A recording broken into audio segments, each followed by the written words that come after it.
Hi there Booktube, it's Eleanor here, and today I'm doing my weekly wrap up of what I've read and what I'm looking at reading next week. The booktuber that I want to shout out this week is Vanessa Boutino. She's been someone that's subscribed to me a long time ago and has always commented on my videos and always been really good to chat to about books, always got some ideas of recommendations, and just a really generally lovely person. And when I found out recently that she created her own booktube channel, I was overjoyed and instantly subscribed and checked her out, and her videos are great. She's really interesting, she reads a wide variety of books, and I definitely think that she is one to add to your subscription list. So go check her out, her details are below, and subscribe. So that's my booktuber shout out for this week. So now on to the books that I read this week. The first book that I completed, I haven't actually got a copy of because it's gone back to the library, but that was Harder by Robin York. This is the sequel in the duology it comes after the book Deeper. For me, this was a really good, solid sequel and ending to this duology. This is a new adult duology, and as I said about Deeper last week, it just feels more mature than some of the ones that you read, and it didn't make me want to throw my book at the window and yell at the main characters for being so stupid, which is a big plus in my book. And the biggest thing for me is it has a really amazing lead female character. She's not wimpy, she's not stupid, she's got her head screwed on, she makes informed decisions and she makes clever decisions, and she is just a really good female role model in terms of that, in my opinion, and so I loved that. And so, as I say, I gave that one 4 stars. Next, I read a book that I got at the Walker Books event, and that was Dropped by Katie Everson. This is Katie's debut novel, and I was really excited to give it a go. I gave this one in the end 4 stars, but I was really close to 5 stars. I loved the fact that it was set in the UK. I loved the voice of the main character Carla, and I really enjoyed that it had a rawness to it. It felt very real and very realistic to me. I really enjoyed the dynamic of the 2 brothers in this book as well, and I really enjoyed that sort of side to it. There was a few bits to do with the relationship with the brothers and with Carla that I don't want to talk about because I don't want to spoil, but that frustrated me a little bit, and I think that's why I couldn't give it 5 stars. I felt there was a little bit too much... No, I can't talk about it because it'll be a spoiler. So anyway, there was, if you read it, you'll see what I mean. There's just something with the brothers and Carla that I just felt was a little bit too quick in my opinion. I really enjoyed it though, and it was a really fast and good read, and as a debut novel, especially reading it knowing some of the places that she was talking about, because the author doesn't live that far from me, I don't believe. I really liked that. It was nice, and I could relate more to the sort of school life aspect of this from my school days than I can with a lot of YA that's written about America, because obviously American schools and the school system is different from over here, so it feels very fictional, whereas this felt quite real and quite raw, so I really enjoyed that. So let me give you a little synopsis of this. Carla has moved to London with her family. Her mum's got a job, she's a journalist, and her mum's got the sort of career, you know, the job that she's been waiting for her whole career. They've always moved around a lot because of Carla's mum's job, but this time they're planning on staying put, and Carla's about to start 6th form, so she's going to have 2 years before she goes off to university in the same school for once. So she wants to make friends, she wants to know what it's like for once to be part possibly of the popular crowd, and she wants to try and fit in, and it's really about that, falling in with the wrong crowd, falling in with the wrong types of people, learning the type of people and the type of person that you want to be, and I really enjoyed it. The next book that I read was my Booktube Reading Buddies pick for this month, and it had been recommended to me by Mercedes from Mercy's Bookish Musings, so thank you to her for taking the time to do that, and she recommended Revolutionary Road to me. by Richard Yates. This is a totally out of my comfort zone book.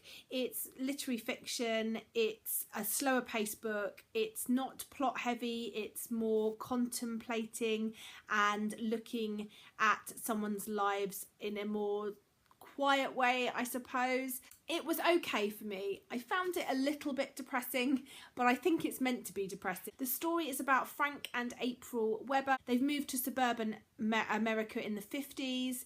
They had dreams. April wanted to be an actress. Frank wants something more. He works in a monotonous job where he commutes every day. April's at home with their 2 children, and their life just feels a bit stagnant. And the story really follows the disintegration of their marriage and how their marriage moves from like to love, love to like, to something bordering hate. It was a slower read and it was an uncomfortable read, which I think it is meant to be. I didn't like either of the main characters, which for me is sometimes a bit of a problem because I didn't feel like there was anyone I could grab hold of to feel some sort of pull through the story to see what was going to happen to them.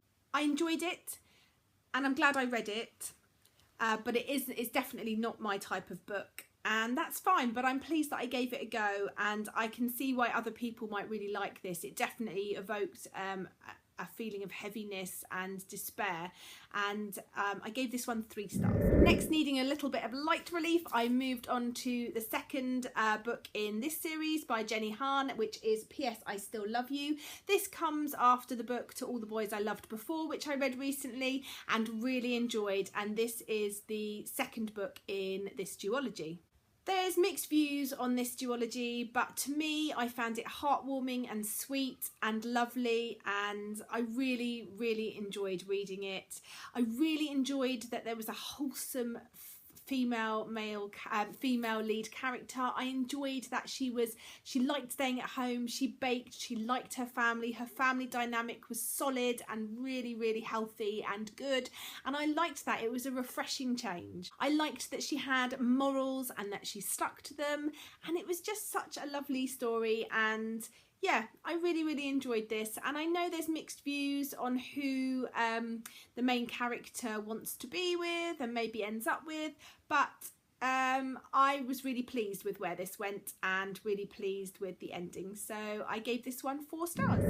And then the final book that I completed this week was on my Kindle. It was a NetGalley book, so full disclosure, it had been given to me free from the publisher on my Kindle as an ebook to read ahead of time, and that is 1,000 Nights by E.K. Johnston. This is a sort of a retelling adaptation of 1001 Nights, and I know that The Wrath and the Dawn is out at the moment, which is a book that everyone's talking about, which is also a retelling or an adaptation from this story. I haven't read that yet, but from the Goodreads reviews that I looked at after reading this book, I've heard that a lot of people prefer The Wrath and the Dawn. I haven't got that comparison to make. I did enjoy this story. It was a little bit slow at times, and it seemed to be lacking dialogue, which can sometimes speed up the pace of the story a bit more, so I did find that it dragged a little bit. It's the story of a girl who puts herself forward to be taken by the king instead of her sister, who is probably or is more considered more beautiful than her.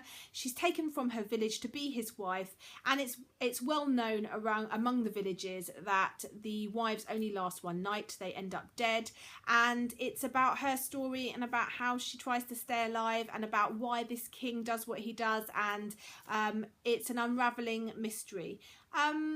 It was good and it was an okay story, but as I say, it felt a bit slow. It felt a little bit like it dragged, and so I gave this one 3 stars. So now on to the books that I'm currently reading and looking to read next week. The book that I'm currently reading, and I'm quite pleased I'm reading it because I'm enjoying it so far, although I'm not far into it, but I did pick it up because I clicked to renew at my library, and someone has asked for it and it needs to go back in a few days, so I thought, right, read it and then I can have read it and taken it back, and that is Crazy Rich Asians by Kevin Kwan. I first heard about this on Rincey from Rincey Reads channel, and she said what a fun book this was to read, and I'm really enjoying it. I haven't read an awful lot, as you can see. I think I've read 25 pages, but it looks like a good fun time. It's about a young man from Singapore who takes his white Asian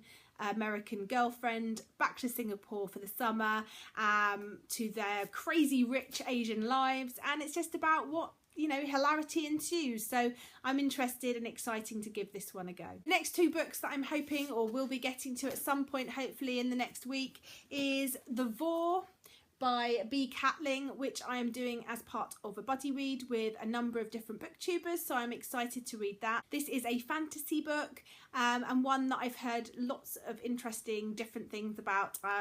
Yeah, I don't know an awful lot about the story, and I'm quite pleased to be going into it that way, but I'm excited to try this one. And then also I'm hoping this week that myself and Tanya from List Obsessed Reader will get a chance to read The Bloody Chamber by Angela Carter. We both want to read this. It's a set of short stories. We've both got loads of buddy reads this month, so we're hoping to find time in the next week to pick it up. I don't think it'll take either of us long. I think it'll probably be a day to read, but we're going to be chatting via Voxer about this one, so I can't wait, because everyone I know read this at school. It was a set text for a lot of people at sixth form, and I never got to do that, and I've heard lots of interesting things, and I like Angela Carter, so I'm excited about this one. Anything else I read over the next week is going to be a bit of a surprise. We are going through a little bit of a shift here. My daughter is now dropping her midday naps, so I won't get a chance to film or read during her lunch break, during her nap time. So the only time I'm going to get to read now is, like most people, in the evenings. So I think my reading will probably slow down for a little bit, which is fine. But yeah, I'm just letting you know really what's going on. So there may occasionally be a shift in my weekly wrap-ups. I may be moving them to Saturday or Sunday, which means that I get a chance when my husband's home at the weekend to film my videos for this, but we shall see. For the moment, I will try and keep them on a Friday. So what have you been reading? What have you read recently? Let me know in the comments. Have you read any of these? What were your thoughts on them? Let's have a chat. Okay, bye for now, BookTube.